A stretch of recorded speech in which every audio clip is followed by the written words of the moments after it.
if China and Russia decide to just start nuking places, we're pretty much fucking helpless, man. So it's either we fucking let them settle their own shit out, or we start a World War III. I think we should let them figure their own selves out, because if not, then there's gonna be millions and millions of people dead, from men to women to children. Subscribe to this channel in case you are watching this channel and have not subscribed. Yo, we are back with a reacts, and you guys know I don't really do this all like intro shit that much, but I just wanted to give a special shout out to my guy Vivek Ramaswamy. This motherfucker's a dog. I've listened to hours and hours and hours of him just talking on podcasts and being interviewed and shit. Like, this motherfucker is my guy, dog. Like, I like him. I like RFK Jr. too, but I don't know, man. I haven't been able to really hear him talk like I've heard Ramaswamy talk. This motherfucker is a G, man. And I don't know. I just wanted to give that little, what's that shit called? Preamble? Is that what that shit called? Monologue? I don't know. I wanted to give a little introduction for that shit, because I respect this man like crazy. I really want to get him on an interview. I highly doubt that I will, since I don't really get touch views like that, but I have seen him go on other people's shit with less followers than me. So fingers crossed. I want to talk it into existence. Definitely going to be tweeting at him a lot, trying to get his attention, but I do have some questions for him that I know he hasn't been asked, that I think would be more intriguing to people like me, and I'm assuming people like us, since you guys watch me and y'all relate to me. But I don't know. You want to get that little introduction, or we can get it started right now. Waiting to comment on that Sadiq Khan interview, but also to talk about my next guest, because the 2024 presidential race so far looks like to be a rerun, potentially, of Donald Trump against Joe Biden. This weekend, a groundswell of commentators claimed that Trump could yet be disqualified from the ballot altogether over his alleged attempts to inspire insurrection. My next guest may have some pretty strong feelings about that. Vivek Ramaswamy is the breakout star of the Republican race so far, the only one, frankly, to rival Trump for any kind of publicity or momentum. There's just one problem.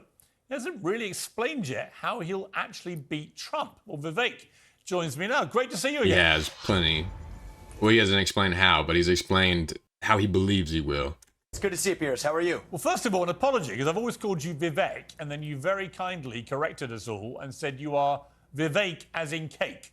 That's correct. I appreciate best efforts, but I usually save the airtime for substance. But thank you. I appreciate it. Well, look, we've done a few interviews, Vivek, so far, and yes, obviously when it started, not many people knew much about you other than your entrepreneurial stuff.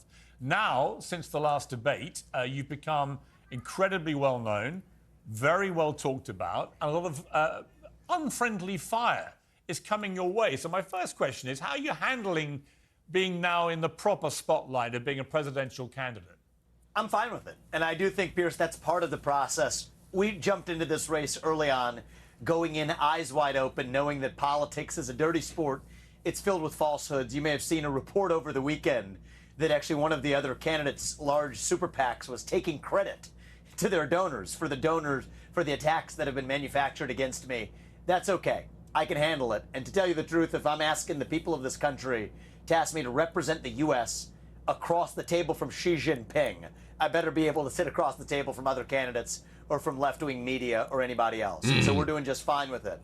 I'm focused on what we want to achieve for this country, shutting down the administrative state, keeping us out of World War III, declaring independence from China, growing the economy, reviving national pride.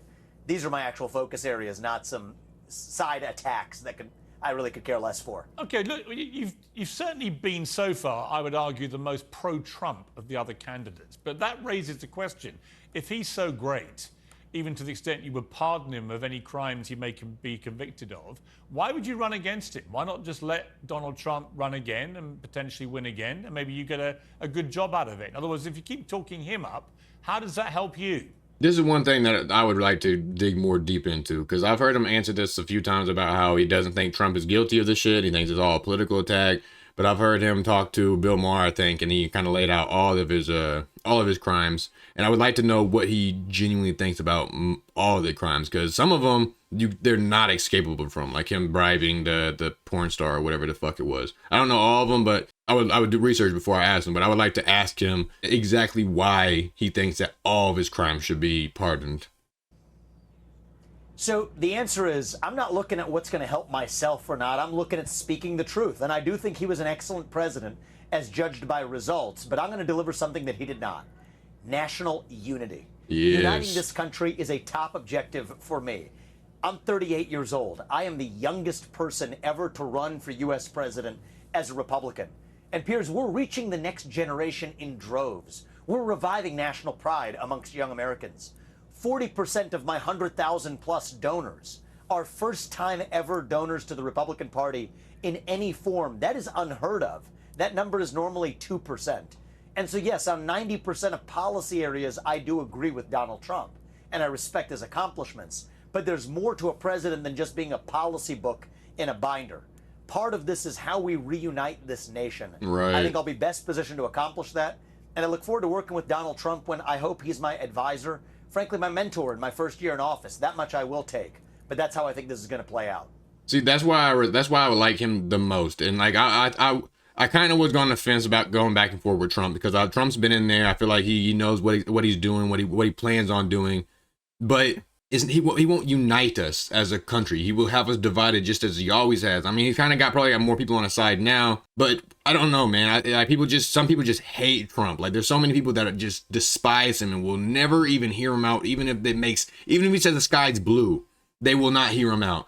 And that's the problem is like we need someone fresh in there. And I think that this guy has the best, at least ideas to get the country on better shape. And he's open about it. He vocalizes exactly how he wants to do that. And I respect that shit so much. And I think that's why he has so many people my age on his side is that, I don't know, bro. I could never get tied into politics because it just was boring as fuck. They never really explained it like how he does. He explains it so clearly that it makes sense. And other politicians, they just fucking poke their way around the shit. And it's so annoying to me, man. I like this honesty. I respect that shit so much. And that's why he's my favorite candidate so far. And why RFK is second. But I don't know. I think I would like it if he was president and RFK Jr. was, if not vice president, then he would be like the head of environmental protection or something along with pharmaceutical industries. Because RFK Jr. is really smart whenever it comes to that shit. And I think he's kind of been more in that field longer. But I don't know. Like I said, it's tied between both of them, but I haven't really heard from RFK Jr. To me. You managed to say that you thought Donald Trump would be your advisor as president with a straight face there, Vivek. I do. I think he's somebody who has a lot of experience. I don't want to start with a standing start. I want to build on those 4 years of experience. No, I can pick up see where he left off, just but to take explain, the agenda to the next level. No, I can see why you would want him as an advisor. It's just the idea of This Trump ain't playing gonna happen. second fiddle to anyone. I think is highly unlikely. If Trump did, I would respect him so much for that. And I guess my overriding view is, how do you beat him? He's so far ahead. You had a good debate, I thought, in many ways. You got a lot of publicity out of it, but it hasn't really moved the needle on the polls. Trump is so far ahead. He looked. Sorry, I had to pause, but you know what I just thought of? That would be. I've heard Ramaswamy say that he don't want to be nobody's second, and I get that because he wouldn't be able to make the choices and changes that he has in his mind. But I do think that it would be nice to have Trump as, I don't know, can you run for president twice if you've been vice president once? If any of y'all know, let me know. But I think it would be really cool if he ran for vice president for one term and then ended up running for president afterwards, like how Pence is right now, and ended up doing the 8 terms after that. So it'd be Trump, Ramaswamy. And then he would already have his like feet in the door. He would already know that. But then again, he said that he don't want to really, he would rather jump into the White House first off, so he doesn't get like corrupt. He doesn't say corrupt. He says something else, but I can't think of the word. But he just doesn't want to. He's got all his energy right now. He's got all the ideas right now, so he wants to get them out while he can, so before he gets too old. Which I don't think he will, but I get what he's saying with that. Looks unstoppable, and all these indictments, all they seem to be doing is helping him. Well, I'll tell you one thing. I'm dead set against these indictments. That is not how I want to win this election. Seeing the opposition eliminated, no, that's the wrong way to do it in this country. I will say this, though, Piers. People said you started at 0% in March. I said, nope. I started at 0.0% in March. I'm now a solid second or third in nearly every major national poll that's coming out. And many people in this country didn't even know who I was 6 months ago. Most people couldn't pronounce my name until 2 weeks ago. And so the fact of the matter is we're on our way up. I'm still introducing myself to the country.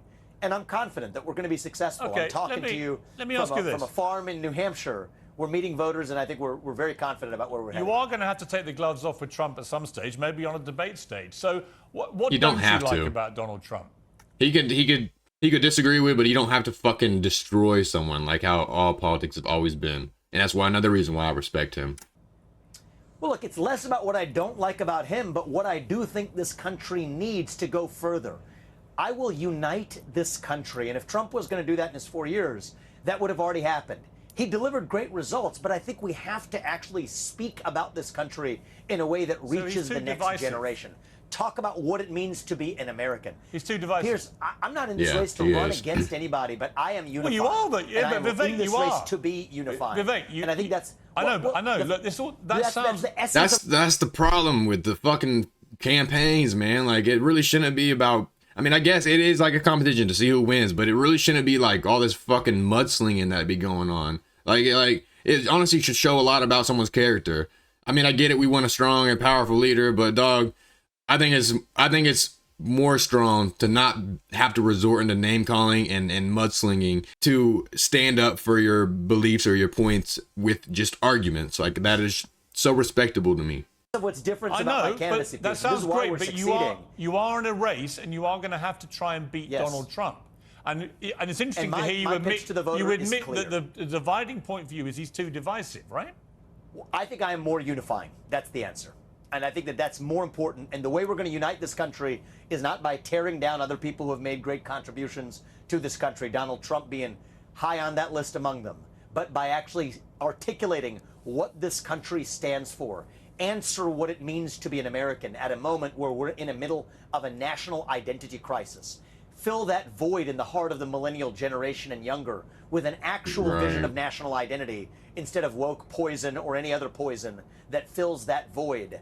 That's how we win. Well, you have a lot of things, Vivek. See, and everyone's gonna fucking probably try to call him scared or a fucking Trump's puppet because he won't call Trump out for his bullshit. But why does he need to do that to fucking stand up for what he believes? Like, Trump has nothing to do with his goal. For a long time, we got to start running to something. Okay. That's what I'm doing. There's a lot of stuff about you I really like. You know, you come on my show a lot, which I love, and you do a lot of interviews, and you're up front, and you take the tough questions. You go on lots of places where you might get a hard time. I love the energy, I love the dynamism, and everything else. But there are aspects of some of your policy stuff which I really don't like. Honestly, why is he even on Piers? Like, like, he's not even in America. Does he have an American audience? I would assume some, but maybe that's why. Just even if it's 5%, it's still people. One of which is your position on Ukraine. And I want to read you, this is a tweet that you did on the day the war started. Putin is a bully. The way to stop a bully is to punch him in the nose, you said. Now your position is you should just give, unless I'm wrong, Ukraine should just give Putin the land he's stolen with his illegal war. I don't know how you equate those two statements. So, Piers, I think there's two things here. One is we should have never been in this situation in the first place, because if the U.S. actually had energy independence, if we drilled, we fracked, we were a net exporter of energy, Putin would have never had the leverage to go after Ukraine. But now being where we are, it is our job to make sure that we secure peace and advance American interests without sleepwalking into World War III. Yeah. That is what I'm leading us to do. And I think that the answer is I don't want to. Okay, but how have you moved from a guy who illegally invades a country, a democratic sovereign country? Yes. You said the only way to stop this bully, Putin, is to punch him in the nose. But when Ukraine, in my view, valiantly fight for their territory and their people... See, he's going out of his way to leave out the rest of his tweet. And Putin still takes a load of their land. Your answer to the bully is to now give him what he's taken illegally. No, that's not correct, actually. It's going to be to require a major concession from that bully so that we don't ratchet this up to the next level. It's a third of the country you want to give him. No. See, he might say it in his point, but his point of trying to pull out of Ukraine is because all that we've done by helping Ukraine is put Russia into the arms of the Chinese. No, Piers, I think you either. I mean, and it's not your job to know every aspect of everything I've said. If you're questioning on me on it, I would ask you to know what I've said countless times. I would actually require Putin to exit his military alliance with China. Right, okay, That so is he the said big demand and requirement we will have for any deal of any kind. That Russia-China military alliance is the single greatest threat to the West and to the United States as we know it. Putin is Yeah. in Xi Jinping's arms. Communist China is fundamentally hostile to the United States. And I have a clear vision for how to pull Russia apart from China. We will end the Ukraine war on terms that leave Ukraine's sovereignty intact. I will note, Piers, I'm skeptical that that's even the path that Ukraine is on right now. So that's a win for Ukraine, Right. but more importantly, it's a win for the U.S. It's not a win for Ukraine, though. You know what? If you were president of the United States I think it's better and you than, tell them they better have than to losing give its sovereignty. Yeah, but giving a bully what he's taken illegally is not, to me, strong leadership, is it? Is he really taking it? Like, from what I understand is that we was trying to get Ukraine into NATO, which Russia has said time and time again is not gonna fucking happen. We blatantly disrespected him, and then we're gonna call him the bully. Like, that's the thing that I think is crazy. Like, Putin's not a nice guy at all. Putin is a bully for sure, but so are our people, apparently. The fact that we are just gonna blatantly disrespect him to try to take some land that he has and put it into our alliance, like, I don't know, that shit is just crazy as hell, bro. Like, I feel like if anything, NATO and Ukraine pushed Putin into a corner to where he's doing what he has to do now. Well, Piers, I'm not giving anybody what he's taken. The fact of the matter is we have to honor our commitments. We had a commitment to Ukraine in 1994. We fulfilled that commitment. But James Baker also made a commitment to Gorbachev in 1990 on behalf of the U.S., saying that NATO would expand not 1 inch past East Germany. Turns out NATO has expanded far more after the fall of the USSR than when the USSR ever existed. So I do think that we should be clear that NATO should not admit Ukraine to NATO. Okay. But I want to be really clear about this, Piers. I'm not letting Putin his actions are craven. I've said so, but I don't trust Putin. I do trust him to follow his self-interest. Is he still a and we will do a deal that causes him to exit. Yes. We will. I mean, many autocrats around the world are bullies. Putin is one of them. Okay. But the fact of the matter is, you have to actually do a deal that advances everybody's self-interest. Okay. Require Russia to exit its partnership with China. Okay. That's the key to the kingdom to secure peace and keep us out of World War III. Vivek, we've run out. Right, motherfuckers that are over here worried about Ukraine. If we don't do that, we're gonna be screwed. Over here in America, all Western countries, anywhere. Bro, if China and Russia decide to just start nuking places, we're pretty much fucking helpless, man. I don't know exactly, but just from the sound of it, it sounds helpless, and if not, a lot of people are screwed. So it's either we fucking let them settle their own shit out, or we start a World War III. I think we should let them figure their own selves out, because if not, then there's gonna be millions and millions of people dead, from men to women to children. Time on this interview, but you know what I'd love to do with you? I feel like I've interviewed you a lot, but for 5 to 10 minutes at a time. I don't think as you get better and better known, people want to know more about you as a human being. I would love to get the chance to sit down with you and have a proper one-on-one about who you are, where you've come from, because I think you are igniting this whole presidential race in an exciting way. I don't agree with you about some of the stuff you're saying. I think Piers is honestly based. I think he is based as fuck, and he just can't say the things that he want to say because he's on this fucking TV show. I've said so many times that this motherfucker needs to get his own show, like Tucker Carlson or something, where he can say whatever the fuck he wants to say. Because I get it, like, he's like argumentative and shit. He wants to like try to poke holes in your story, which I respect that to an extent. But usually he comes around to be on the side of like Vivek Ramaswamy or Andrew Tate or people that are usually hated by the mainstream media. And I don't know. I think Piers would have a better time being on its own without BBC or whatever the fuck he's on. At least Ukraine. But I do love the way that you're out there doing your thing. And I would love to get a chance to get to know you better. I enjoy our exchanges. It would be bizarre if we agreed on everything, right? So let's do that. Join us on the campaign trail. I'm talking to you from our campaign bus. Okay. Ride the bus with us. We'll spend a day together. I'd enjoy that. And you can also see how some of the audiences here in the U.S. are responding. Yeah. I think it's really motivating to me, but it's quite something to see. So final question before I let you go, and I want a quick answer. Yeah. If you were president of the United States, and you might be in a year or so time, what's the first thing you would do? Affirmative action. Number one priority. Implement a 75% headcount reduction in the federal bureaucrat base and shut down government agencies that should not exist. That's how you revive the lifeblood of a constitutional republic. It's also how you grow the economy. That's what I'll start on day one. Vivek Ramaswamy. See, I've heard him say he's going to cross out affirmative action with an executive order for the first thing multiple times. Maybe he plans on doing both. I've heard him say that reducing the government and their employees too, which I think is good as well, because not saying we don't need the government, but there's too much corruption in that shit, man. And I don't think you're really able to go in there and just pull people out to figure out who the fuck the corrupt people are. And I mean, obviously there's still gonna be corrupt people whenever you do the 75% reduction shit, but I don't really see another way around it to get the corrupt people out. Like they're little snakes just slithering around. Like even with Twitter, they still have fucking snakes on there, or just little algorithms placed in the shit that's hidden that is fucking up Twitter still, even though Elon Musk owns it. I don't know. But anyways, yeah, that's gonna end that video. Please let me know what y'all think about this interview, about this candidate. I really do like him a lot, and if you guys have free time and want to, just search up some of his interviews. I like his interview with Bill Maher. Bill Maher interrupted him too much, so that one's a pretty shitty one. The All In podcast is pretty good. Who else was he on? The Breakfast Club was annoying as shit. There's one that I really, really liked. He was on Barry Weiss, which was a pretty shitty one too, but it was kind of long. What was the motherfucker that I liked? Hold on, let me find it. The Cartier Family was kind of fun, or it was kind of good. I mean, it wasn't professional at all, but it was decent. It'd probably be more like how my interview would be, so I'm not talking shit. Oh, Patrick Bet-Davis, that was probably my favorite one.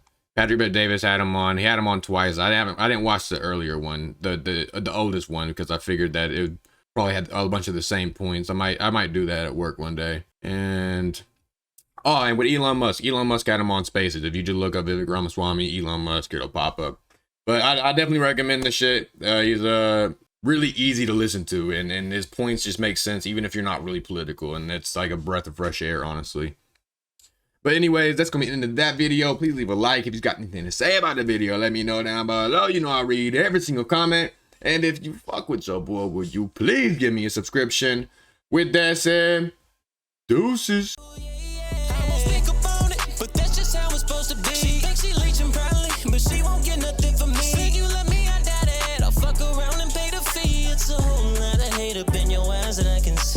Hate all of your eyes and you've been praying on my downfall.